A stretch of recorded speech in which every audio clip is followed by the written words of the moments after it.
जय श्री कृष्णा दोस्तों, व्यसना फैमिली में आपका स्वागत है। दोस्तों, सावन का महीना बहुत ही श्रेष्ठ माना जाता है, भगवान शंकर का प्रिय माना जाता है। ऐसे ही दोस्तों, सावन के महीने में भगवान शंकर का शिवलिंग में वास माना जाता है। अगर आप सावन के किसी भी दिन, सोमवार के दिन या सावन का पूरा महीना ही बहुत ही श्रेष्ठ माना जाता है, अगर आपको शिवलिंग पर ये वस्तु चढ़ी हुई मिल जाती है तो अवश्य आप इसको घर लेकर आएं। अगर इस वस्तु को गर्भवती स्त्री या जो संतान की इच्छा रखती है, अगर वो ग्रहण करती है तो शीघ्र ही उसको पुत्र संतान की प्राप्ति होती है, और जिनको संतान नहीं है तो उसको संतान की प्राप्ति अवश्य होती है। दोस्तों, आज की वीडियो में हम आपको जानकारी दे रहे हैं कि शिवलिंग पर चढ़ी हुई वो कौन सी वस्तुएं हैं जो घर लेकर अगर आप ग्रहण करते हैं तो शीघ्र ही आपको खुशखबरी मिलती है, आपको मनवांछित संतान की प्राप्ति होती है। दोस्तों, उसकी जानकारी देने से पहले अगर अभी तक आपने मेरा चैनल सब्सक्राइब नहीं किया तो सब्सक्राइब अवश्य ही कर लें। बगल में बेल आइकन को दबा दें, जिससे मेरी आने वाली सभी वीडियो का नोटिफिकेशन सबसे पहले आप तक पहुँच सके।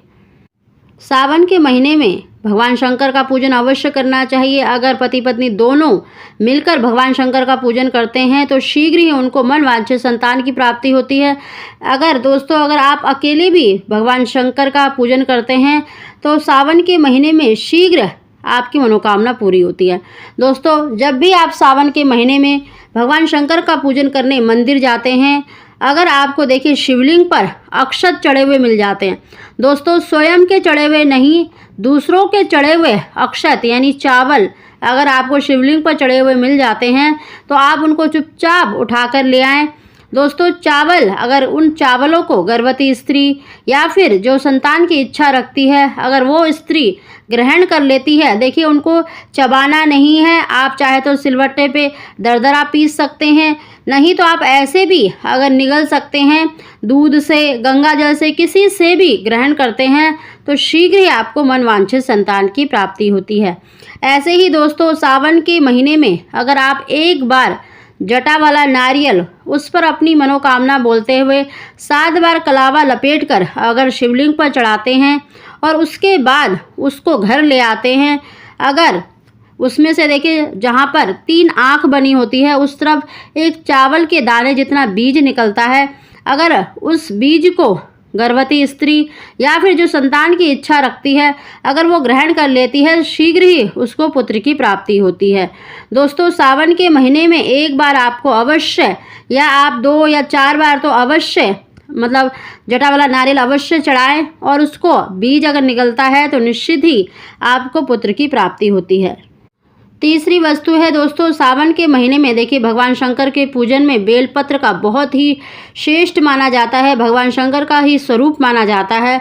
अगर आप शिवलिंग से एक बेलपत्र उठाकर ले आते हैं और उसको रात्रि के समय जहाँ पर चिकनी साइड होता है उस तरफ सफ़ेद चंदन से 3 तिलक करके भगवान शंकर का ध्यान करके अगर अपनी नाभि पर रखकर सोते हैं तो शीघ्र ही आपको मनवांछित संतान की प्राप्ति होती है। दूसरे दिन दोस्तों, उस बेलपत्र को आपको फेंकना नहीं है, दूसरे दिन आपको अपने ही घर के किसी भी गमले में उसको दबा देना है। देखना, निश्चित ही आपको शीघ्र खुशखबरी मिलेगी, मनवांछित संतान की प्राप्ति होगी। ऐसे ही दोस्तों, जिन भी बहनों को देखिए अभी तक कोई संतान नहीं है, या जो गर्भवती हैं, जिनका पहला और दूसरा महीना चल रहा है या तीसरा महीने तक चल रहा है, तब आपको देखिए थोड़े से शिवलिंग के बीज जो होते हैं शिवलिंग पर चढ़ाकर उसके बाद उनको ग्रहण करना चाहिए। अगर आप पुत्र की कामना रखते हैं तो बछड़े वाली गाय के दूध से लेना चाहिए। अगर आप केवल संतान की इच्छा रखते हैं तब आपको गाय के दूध से लेना चाहिए। दोस्तों, उसका पाउडर बना के अगर आप ग्रहण कर लेते हैं या फिर ऐसे भी थोड़े से बीज निगल लेते हैं तो शीघ्र ही आपको पुत्र की प्राप्ति होती है। दोस्तों, शिवलिंग के बीज भगवान शंकर का ही स्वरूप माना जाता है और उनका आकार भी शिवलिंग जैसा ही होता है। अगर आप उनको चढ़ाकर ग्रहण करती हैं तो शीघ्र ही आपको पुत्र की प्राप्ति होती है, और जिनको संतान नहीं है तो उनको संतान की प्राप्ति अवश्य ही होगी। दोस्तों, ये 3-4 चीज़ें हमने आपको बताई हैं। अगर आप सावन के महीने में किसी भी दिन शिवलिंग पर चढ़ी हुई वस्तु को ग्रहण करते हैं तो निश्चित ही आपको मनवांछित संतान की प्राप्ति होती है। दोस्तों, जो चावल है यानी अक्षत है वो सिर्फ दूसरों के चढ़े हुए होने चाहिए, आप खुद चढ़ाकर नहीं ले सकते। लेकिन जो अन्य वस्तुएं हमने बताई हैं, बेलपत्र, नारियल और शिवलिंग के बीज, वो आपको स्वयं चढ़ाकर ग्रहण करना है। दोस्तों, इस उपाय को आप अवश्य करके देखिएगा, निश्चित ही आपको मनवांछित संतान की प्राप्ति होगी। दोस्तों, अगर आपको हमारी जानकारी वीडियो पसंद आई हो तो इसको लाइक अवश्य ही करें। आप सभी को